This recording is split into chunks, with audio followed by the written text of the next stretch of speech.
Good morning, everyone. It is Monday, and that means it is time for our weekly edition of Stars and Standings, covering the standings first, which it's pretty basic right now because, of course, only four teams played regular season games. Like the Danbury versus Hudson Valley game, the Mississippi Seawolves playing the Blue Ridge Bobcats. Those games didn't count; those were exhibition games.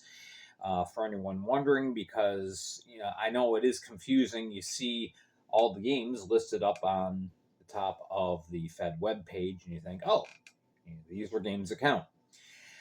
Not yet. Now, this next week, we got a full slate of games. We have on Thursday, we have, who is it Mississippi is playing? Well, Mississippi is playing. They're playing on the road, Baton Rouge. Anyway, so that is Thursday, one game there. Friday, we've got a full slate of 7 games. And then on Saturday, there are 6 games. So, then even though some teams only be like 2 games, everybody will be in place.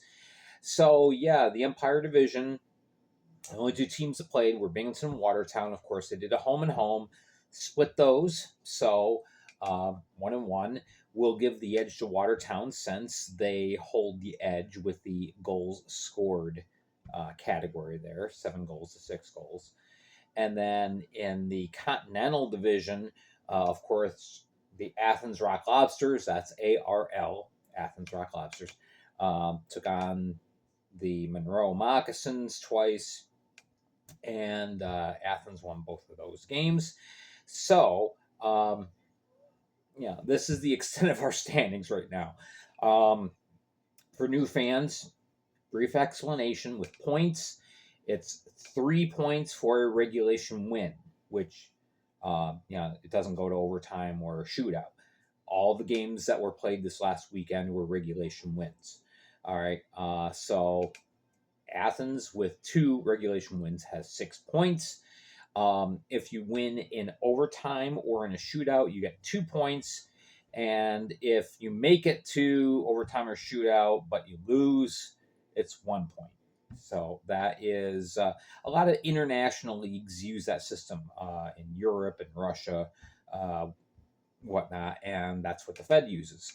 So thank you for older fans for humoring me with going through that explanation. But for new fans, especially in new markets, I wanted to explain that Monroe, I believe, if I remember correctly, when you last had a team 23 years ago, it was just 2 points or no points. So a little different in the Fed. All right, so let's talk about the stars of the game, or the stars of the week.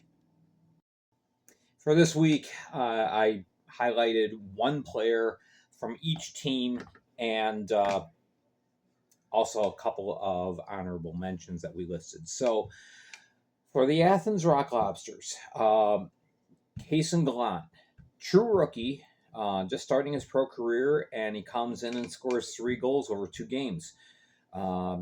He looks like he's going to be a star. So you never know. Every year you end up with some surprise, some player that you never heard of before, unless you personally know the person, or you're following juniors hockey and everything like that. Most people have no idea who half of these people are unless they have previous Fed experience or experience in like the SPHL or ECHL. But Kason Gallant comes out of college, and here he is, and having himself a great weekend, 3 goals and 2 assists. All right. I also mentioned Josh Rosenzweig because this is the only time he's going to get notoriety. The 2 games that were played this last weekend, he played them both. He won them both. And unfortunately, because of a translational error, and unfortunately this happens, it's not uncommon in the Fed. Um, the wins were given to Jared Stahel, and he never played. But so I'm going to give special recognition to Josh Rosenvig, who is back in the league after playing about the first half of last year with Watertown. And yeah, 2 wins, a 2.00 goals against, and a 905 save percentage. So good on him. For the Binghamton Black Bears, Kyle Stefan, he had a great weekend. The team went 1-1, but Stefan scored in both games. He had 2 goals in the first night, and then second night he had one of the 2 assists as well. So yeah, 2 goals, 2 assists for Stefan. For the Monroe Moccasins, it's Brad Ryder. Yeah, incredible. He scores the first goal in team history and had 3 of the 4 goals on the weekend. For the Watertown Wolves, I gave a slight edge to Anton Borodkin. Sorry, have to look at his name to pronounce it right. I'll get to know him, obviously. Borodkin, he played in the VHL, which is Russia's second highest league. So this guy's no slouch, and he showed it in the game on Saturday night in Binghamton, stopping 41 of 44 shots. So yeah, and because he got pulled for an extra attacker briefly a couple times, he didn't have the exact 60 minutes played, so it was like 59-50 or 59-40, I think. So his goals against is 3.01, and yeah, save percentage of 932. So what a performance. Meanwhile, under the honorable mention category, Chewetton Blacksmith, I'm so glad to see him back and healthy. He was my favorite Wolf last year. I just love the way he played the game, and unfortunately, he missed the last month and a half of the season to injury. So it's great to see him back and healthy and playing like I thought he would play. 2 goals on Saturday night, and great performance by him. Um, Also, Garrett Milan from the Athens Rock Lobsters. While Gallant had 3 goals, 2 assists, Milan had 2 goals, 3 assists. And in fact, Milan had the first 2 goals in Athens franchise history, both of those goals coming in the first 3 minutes of the first period. So yeah, good weekend for him. Of course, Milan's been around as a pro for 4 or 5 years, so yeah, he got right to work. And then I also want to mention Taylor Schwandt. Of course, a lot of eyebrows were raised when the Danbury Hat Tricks offered her a PTO this last summer, and she showed she can play. It's no doubt, if you followed her career, you know that she can play against men.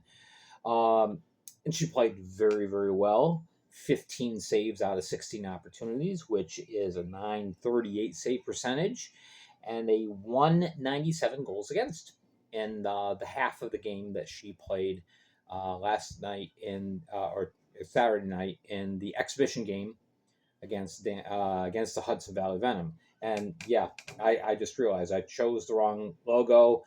Schwann is on the hat tricks, not Hudson Valley. Apologies there. It's a very short night last night. So anyway, so there you go. That's our stars of the game. In the future, it's going to be 5 outstanding stars, and then of course we will be watching the standings. All right, so this upcoming week, of course, today being Monday, we have the YouTube video. I'll be doing this every Monday. Typically, as we get farther into the season, you'll have news and notes on Tuesday on the Flash Audio Network. Wednesday is going to eventually be power rankings, but I'm not going to do that until whatever the date is for the last Wednesday in October, 3 weeks from now. So we'll just have some news and information on Wednesday, next couple of weeks. And then Thursday, give you more news. And Friday, typically, Friday is going to be previews and predictions of games. Now, this next week, because we have a Thursday game, I'm going to be doing previews and predictions on Thursday. All right.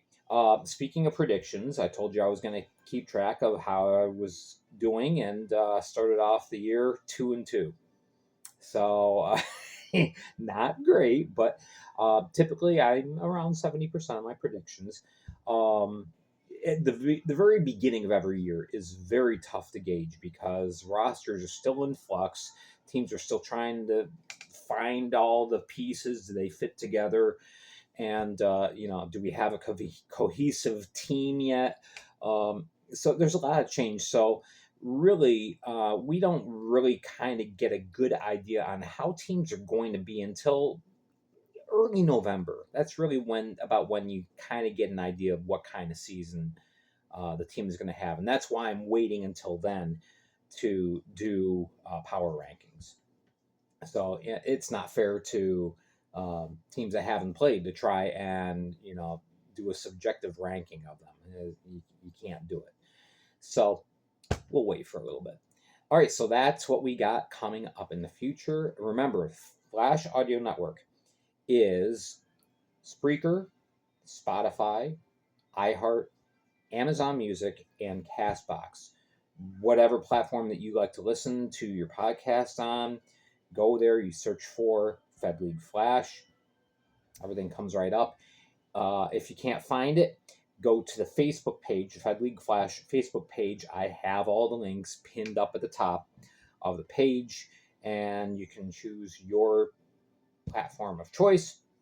Click that link, and it'll take you right to the Fed League Flash Audio Network. All right, so that's that. I'm Gary Ryan for the Fed League Flash. I hope you guys all have a good week, and it'll be a great weekend with all the teams playing. Looking forward to it. All right, have a good one, and we'll catch you tomorrow on the Flash Audio Network.